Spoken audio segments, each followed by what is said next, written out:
The morning air around Buckingham Palace carried a soft summer warmth. The sun rested gently on the golden gates, making the royal emblems shine. The usual hum of London traffic faded into the background as tourists gathered outside the palace, cameras ready, smiles wide. It was one of those days when the palace looked like something out of a storybook, bright, peaceful and proud. Among the crowd that morning was Prince George, walking quietly with his mother and a small royal aide. Dressed in a simple blue blazer and neat shoes, he looked like any other curious young boy, though everyone around him knew he wasn't. His mother had brought him to watch the royal guards change, a ceremony that fascinated him. He always admired how they stood so still, like statues made of discipline and courage. From where he stood, George could see the tall guards in their black bearskin hats, red coats shining under the sun. Their rifles rested perfectly straight at their sides. Tourists watched with awe, whispering about how they never moved even an inch. A few people waved, some took selfies, and others tried to see who could make the guards laugh. The boy prince noticed that part. He didn't understand why people would want to make fun of someone who was doing their job so seriously. As they walked closer to the courtyard, George held his mother's hand, his eyes full of questions. "Do they ever get tired standing like that?" he asked softly. His mother smiled. "Yes, darling, they do. But they are trained to be strong and focused. They serve with pride." The boy nodded, his gaze following one guard in particular, a tall man whose expression never changed, though sweat trickled down his face. George felt a quiet admiration. "He's brave," the prince whispered. His mother smiled again and agreed. "Yes, he is." But soon the calm atmosphere began to shift. A small group of loud tourists arrived near the gates, laughing and pointing at the guards. At first it was harmless, they were just talking loudly, joking around. But then, one of them decided to test the guard's patience. He made funny faces, waved his hands near the soldier's face, and pretended to mimic the guard's movements. His friends laughed even louder, filming everything with their phones. Prince George stopped walking. He turned his head toward the noise. His eyes narrowed slightly as he watched the scene. The guard stood completely still, showing no reaction at all, just as he had been trained to do. His jaw was tight, his eyes fixed ahead, but George noticed something others missed, a small flicker of hurt, quickly hidden behind duty. It was like seeing a strong man silently holding back emotion. The little prince didn't understand all the rules of royal protocol, but he understood one thing clearly: respect. He had been taught from a young age that respect must be given to those who serve, no matter who they are. And what he was seeing didn't feel right. The laughter, the shouting, the mockery, it wasn't funny. It was cruel in a quiet way. He looked up at his mother. "Mummy," he said softly.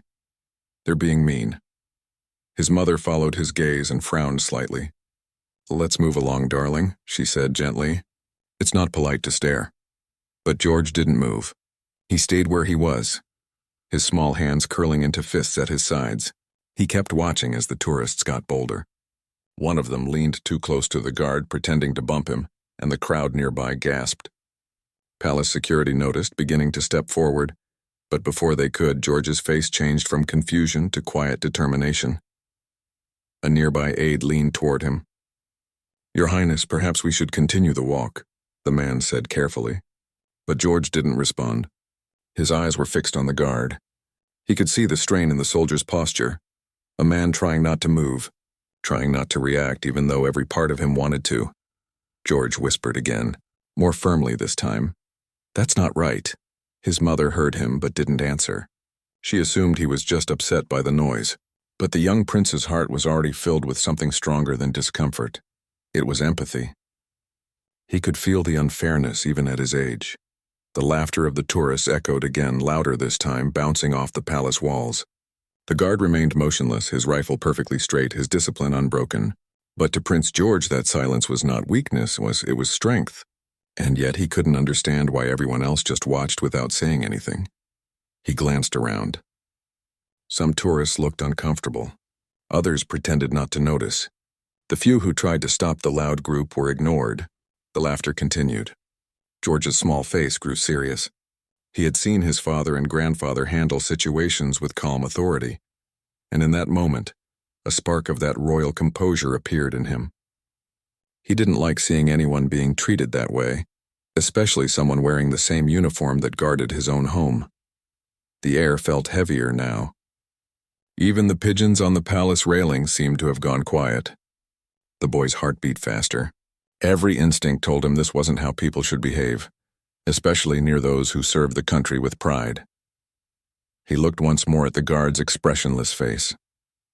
Something in that stillness spoke to him, a silent message that discipline doesn't mean emotionless. It means courage under control, and that courage deserved respect, not mockery. His mother's voice called again softly, "George, come along." But this time, he didn't answer.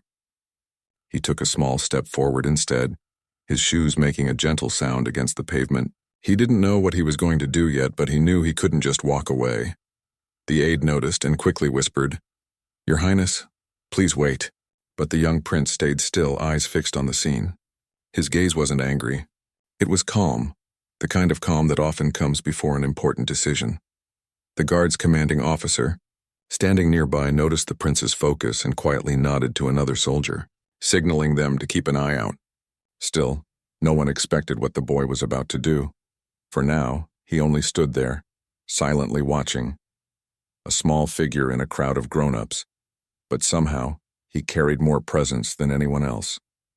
Around him, cameras flashed, laughter echoed, and tourists moved like restless waves. But in George's world, everything had slowed down. The laughter no longer sounded funny. It sounded empty. The guard's eyes didn't move, but deep down he sensed the prince's gaze on him. It gave him quiet strength to keep standing tall. Prince George didn't say a word that day, not yet. But something inside him had already decided that he wouldn't let disrespect go unanswered. Even at his young age, he knew that silence sometimes meant acceptance, and he didn't want to be part of that kind of silence. As they finally walked away from the courtyard, his mother noticed how quiet he had become. "Are you all right, dear?" she asked. George nodded, but his eyes stayed thoughtful. "It wasn't fair, Mummy," he said softly. His mother looked at him tenderly, realizing this small moment had touched something deep in her son's heart. "You have a good heart, George," she said with a smile. "That's what matters most." The boy nodded again. But his mind was still with the guard, the man who stood tall, even when others tried to break his dignity. That evening, as he sat in his room, he replayed the scene in his mind. The laughter, the silence, the strength of the soldier. He didn't know it yet, but that quiet moment at the palace gate was shaping something inside him, a sense of duty, courage, and fairness. The world would one day know him as a prince born to lead.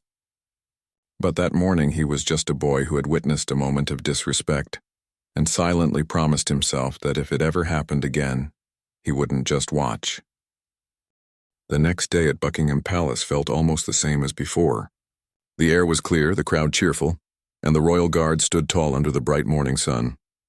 But for Prince George, things didn't feel the same at all. He still remembered what he had seen the day before. The laughter, the shouting, and that one soldier's quiet strength. It had stayed in his thoughts all night. He had asked one of his tutors later that evening, "Why do people make fun of them when they're just doing their job?" The tutor had smiled gently and said, "Sometimes people forget that soldiers are human too, Your Highness. They see the uniform but not the heart behind it." Those words stuck with him. Now, standing once again in the courtyard, George noticed the same guard on duty. It was Thomas, the same tall man with calm eyes and perfect posture. The boy recognized him right away. The soldier's face didn't move, but George somehow felt that he remembered him too. There was something about the guard's stillness that felt like quiet pride. Tourists were already gathering, and George watched how they acted. Most were polite, taking pictures from a distance. But then a small group of noisy visitors appeared again. This time, different people, but with the same kind of loud energy. They pushed to the front, laughing and talking over everyone else. One of them waved his phone around, saying he wanted a funny video of the guard. George's heart began to sink. He could sense what was about to happen. His mother was talking with a palace official nearby, so he stayed close to his aide, pretending to be just observing. But his attention was fixed on that small group. The guard stood silent as always, his eyes forward, his body still.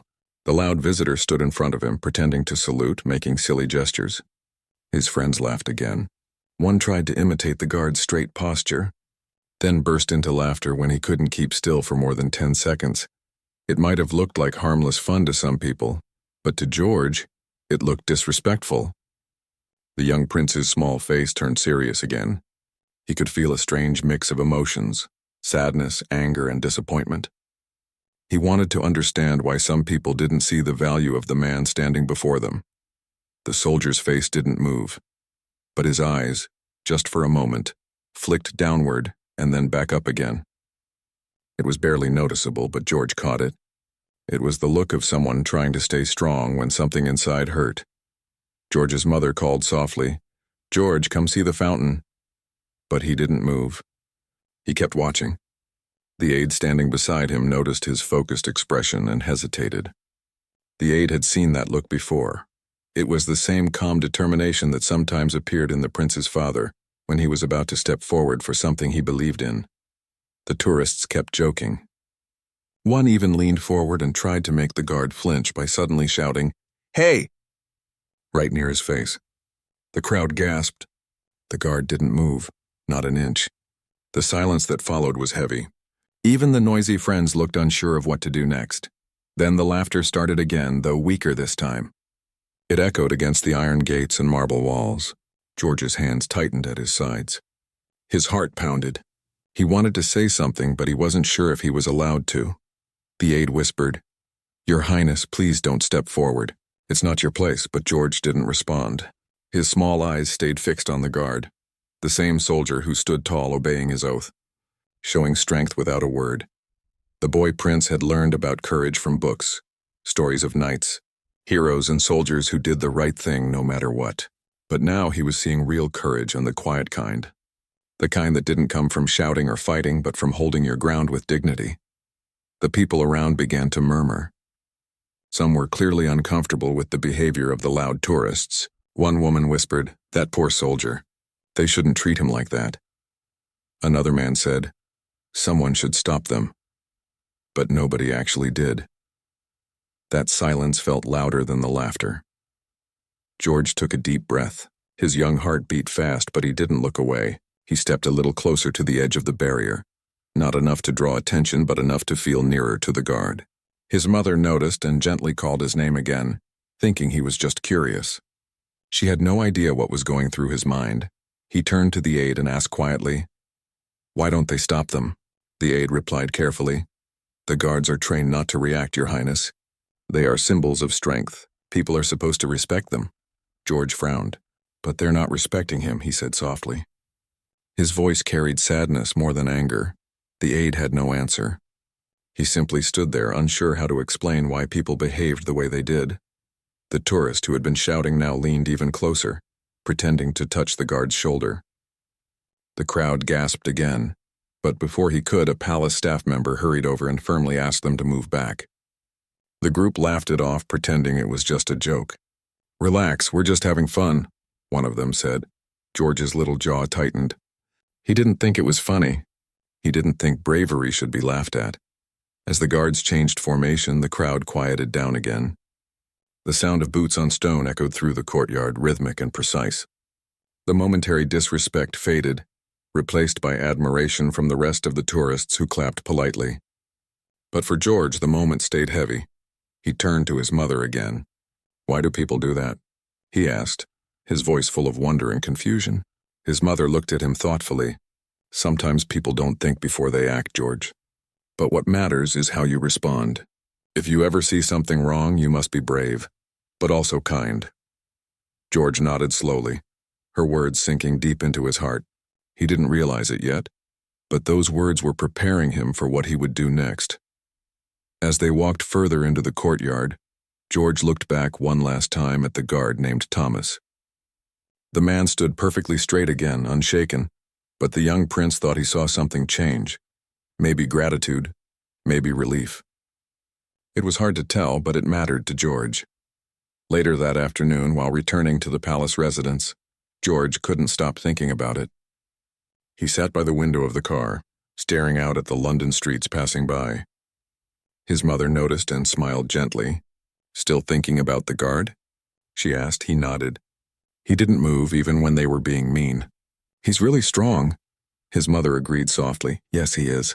That's what discipline looks like. But true strength also means knowing when to stand up for what's right. Those words hit something deep inside him. He thought about it again and again, almost like a promise forming quietly in his heart. He imagined what it would feel like to be that guard, standing there, surrounded by laughter, not allowed to speak or react. It made him feel something close to sadness but also respect. That night, when George said his bedtime prayers, he added one more line he'd never said before. Please help me to be brave and kind, like the guard today. His mother, standing by the door, heard him and felt a quiet sense of pride. She didn't know that the next time something like that happened, her son wouldn't just stand and watch. He would act. And that moment, when a young prince chose courage over silence, would become a story people would never forget. For now, the palace was peaceful again. The guard had finished his shift, never knowing that his quiet endurance had inspired someone inside those palace walls, a boy who would one day lead with that same heart. Prince George slept soundly that night, but his young mind carried a clear thought into the next day. If respect is earned by service, then courage is shown by standing up for what's right, and he was ready, even if he didn't fully know it yet. The following morning began quietly at Buckingham Palace. The golden gates shimmered in the early light, and the first tour groups were already gathering with their cameras and phones ready. Among them was Prince George again, walking beside his mother and an aide. He carried a small booklet about the palace guards, a gift he had received the night before. But he wasn't reading it now. His mind was still thinking about the same soldier, the one who had stood so still while being mocked. When they reached the courtyard, George's eyes searched quickly among the guards.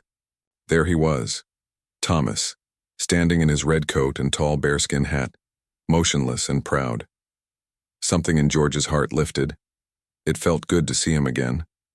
He noticed how tourists always seemed drawn to Thomas's post near the gate. People took photos and whispered about how he never blinked. For most, it was only entertainment. For George, it had become a lesson about quiet strength. As the morning crowd grew thicker, the laughter and chatter filled the courtyard once more. George's mother was speaking with one of the officers nearby about palace history, while the prince stood slightly apart, watching the guard line carefully. At first, everything was peaceful. Then, like a cloud passing over the sun, the tone changed. A group of visitors arrived, louder than the rest, full of jokes and energy. They started taking selfies close to the guardrail, laughing at how serious the guards looked. One of them waved his hand in front of Thomas's face. Another crouched and tried to imitate his posture. George frowned. It was happening again. The same kind of mocking, the same kind of noise. He felt the old tightness in his chest. Yesterday he had stayed quiet, but today, something in him refused to let it happen again. The laughter grew. Thomas didn't move. His face stayed calm, but sweat rolled down from under his tall hat. He was doing his duty, enduring everything silently, just as he had been trained. George could see how unfair it was. He looked around. Many people saw what was happening, but no one said a word. Some smiled awkwardly. Others turned away. Even the security officers nearby were hesitating because technically, the crowd hadn't crossed the line yet. George's little hands tightened around the booklet he was holding. His eyes lifted to the guard again. The man's stillness looked noble but lonely, like a soldier standing alone in front of laughter. Then the loudest tourist suddenly stepped forward and shouted something just inches from Thomas's face, hoping to make him flinch. The guard stayed perfectly still. But this time the boy prince couldn't watch any longer. Before anyone realized what he was doing, George stepped forward. At first, it was just a small step. Then another. His aide whispered sharply, "Your Highness." But the boy kept walking, his small polished shoes tapping softly against the stone ground. The guards at the gate noticed movement from the corner of their eyes, but when they saw who it was, they stayed still. Palace protocol said no one should cross certain lines, but this was the prince. And more importantly, he walked with calm purpose, not recklessness. The tourists didn't notice him at first. They were still laughing and filming. Then someone gasped, That's Prince George. The laughter stopped almost instantly. Every phone lowered. The courtyard fell into a strange silence, broken only by the distant call of a pigeon overhead. George stood beside the guard, his face calm but serious. He looked very small next to the tall soldier, yet somehow his presence filled the space. His voice came out steady, not loud, but clear enough for everyone nearby to hear. "He's doing his duty," the prince said softly. "Please don't make fun of him." For a moment, no one moved. The words hung in the air like a command and a plea at the same time. The young voice wasn't angry. It was respectful, simply asking for what was right. The man who had been shouting lowered his eyes, embarrassed. His friends looked around awkwardly. "We didn't mean anything by it," one mumbled. George didn't reply. He just looked at them, not with judgment but with quiet disappointment, the kind that made grown-ups feel smaller than they expected. A royal aide quickly stepped forward and gently touched the prince's shoulder, whispering, "Your Highness, it's time to step back." But the moment had already done its work. The tourists apologized softly, stepping away from the guardrail. A few people in the crowd even began to clap, a light, respectful applause that grew until it spread through the courtyard. Thomas, the guard, didn't move. He couldn't. But his eyes, hidden in the shadow of his hat, flicked sideways just enough to see the small figure standing beside him. There was gratitude there, deep and wordless. George nodded once, almost like he was returning the salute. Then, obediently, he turned and walked back toward his mother. The entire courtyard remained unusually quiet. Cameras stayed down. "People," whispered, but the tone was different now, gentler, thoughtful. When George reached his mother's side, she looked at him with surprise. "George," she whispered, "what did you say to them?" He answered simply, "I just told them to respect the guard." Her eyes softened. She wanted to scold him for stepping away without permission, but the pride in her heart overpowered the worry. "That was brave of you," she said softly. "But next time, please tell me before you go." He nodded, understanding. But inside he felt something new, a quiet kind of happiness. He hadn't done it for attention. He had done it because it felt right.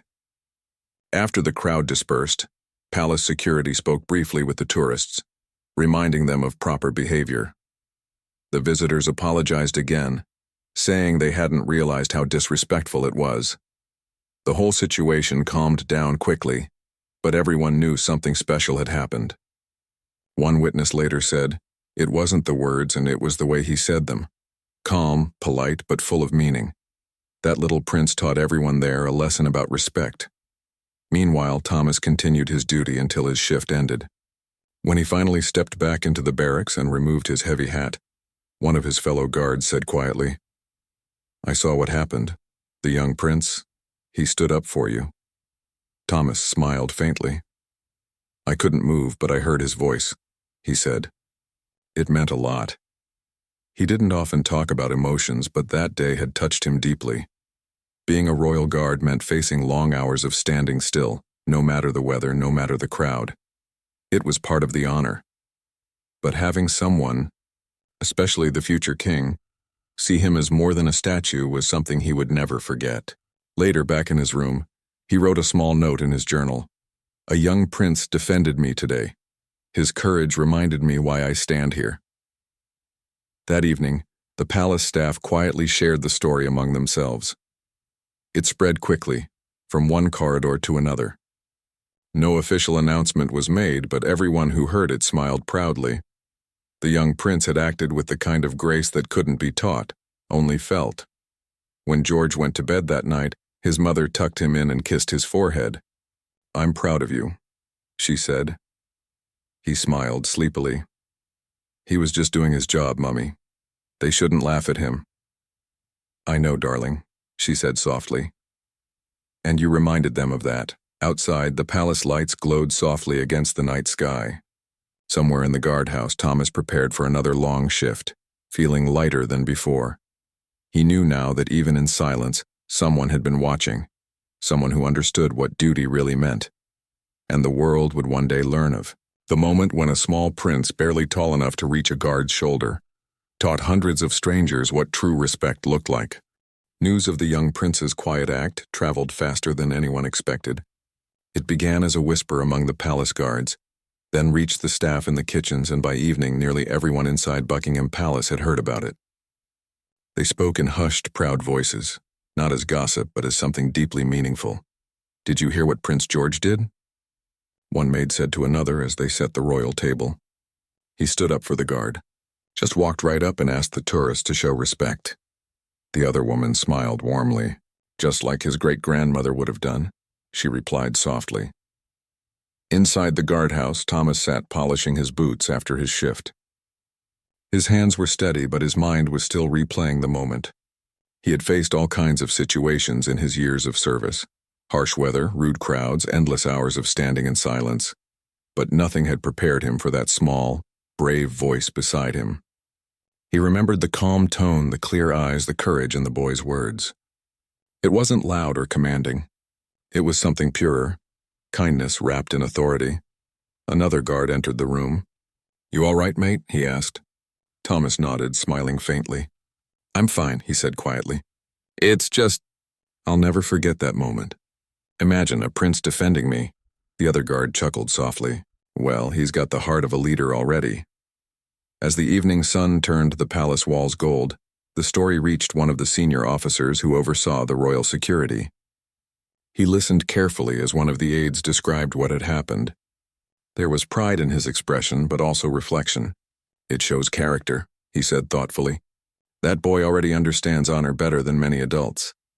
Later that evening, the officer spoke briefly with Prince George's mother, expressing his gratitude. She smiled modestly and said, "He just did what he felt was right. I'm proud of him, but I think the lesson belongs to everyone who was there." Meanwhile, outside the palace, a few witnesses who had filmed the moment uploaded short clips online. They didn't show much, just a small figure standing near a guard and a group of tourists stepping back. But the caption said it all. "Prince George stands up for the royal guard." Within hours, the clip began spreading across social media. People all over the world were moved by what they saw. The comments poured in. "Such grace at such a young age. Royal blood or not, that's good parenting. This is the kind of leadership we need in the world. Quiet, respectful, and brave." Even people who had never visited London felt something stir in their hearts. The image of a little boy defending a soldier who couldn't speak for himself carried a universal message. It wasn't just about royalty. It was about kindness, courage, and respect for those who serve quietly. Back inside the palace, George didn't even know how far his small act had traveled. To him, it had simply been a matter of right and wrong. The next morning, he went about his usual lessons, reading, history, geography. But during lunch, one of his tutors smiled and said, "You made a lot of people proud yesterday, Your Highness." George looked up in surprise. "Because of what I said?" "Yes," the tutor said kindly. "Sometimes the smallest words have the biggest meaning. People saw a prince, but they also saw a boy who cared." George smiled shyly. "I just didn't like how they treated the guard." "And that," the tutor said, "is exactly why people respect you today." Later that day, the guard's commanding officer invited George and his mother to watch the changing of the guard from a closer position. It wasn't official protocol, but it was a quiet way of saying thank you. The soldiers wanted to show their appreciation. As they arrived, all the guards stood perfectly still in formation. But as George approached, one of the officers gave a sharp command and the guards presented arms in perfect rhythm. The sound of rifles lifting in unison echoed across the courtyard. It was their silent salute to the young prince. George stood very still, his small hands folded in front of him, unsure of what to do. His mother whispered, "They're honoring you." He looked up at her, his eyes wide. "But I didn't do anything special," he said softly. She smiled. "Sometimes, George, doing what's right is the most special thing of all." After the ceremony, the commanding officer stepped forward and said quietly, "Your Highness, the guards wanted to thank you for reminding everyone what respect means. You may be small now, but your heart showed the size of a king's." George blushed a little and nodded politely. "Thank you, sir. They deserve respect. They stand all day to protect us." The officer's eyes glistened slightly as he replied, "And we will never forget what you did." As they returned inside, palace staff lined the corridor, offering small smiles as they passed. The moment had filled the entire building with warmth. It wasn't a celebration, it was something gentler, like shared pride. Everyone felt that the young prince had lived up to his heritage, not by power or title, but by kindness and understanding. That evening, Thomas, the guard, received a small handwritten note delivered by an aide. It wasn't an official letter, just a folded piece of cream-colored paper. Inside, in neat handwriting, were the words, "Thank you for your duty. I hope people always treat you with respect. From George." Thomas stared at the note for a long time. Then, with quiet emotion, he placed it inside his uniform pocket, close to his heart. He didn't need medals or awards. That single note meant more than any honor he could receive. Days later, the event was quietly mentioned in a few news columns. There were no official statements, no interviews, just small mentions of the young prince's kind act. But the public's reaction was enormous. Letters poured into the palace from people around the world: children, teachers, veterans, and ordinary citizens. One retired soldier wrote, "As someone who has stood in uniform for years, I want to thank the little prince. He reminded the world that respect is not a rule, it's a choice." When these letters arrived, George's mother showed some of them to him. He read them carefully, his eyes bright with interest. "People are writing to me?" he asked. "Yes," she said gently, "because your kindness touched them." He looked thoughtful for a moment, then said, "I didn't think anyone would notice." She smiled. "That's what makes it so good, my dear. You didn't do it to be noticed. You did it because it was right." That night, George sat by his window again, looking out at the courtyard. The guards were there, standing in their usual places.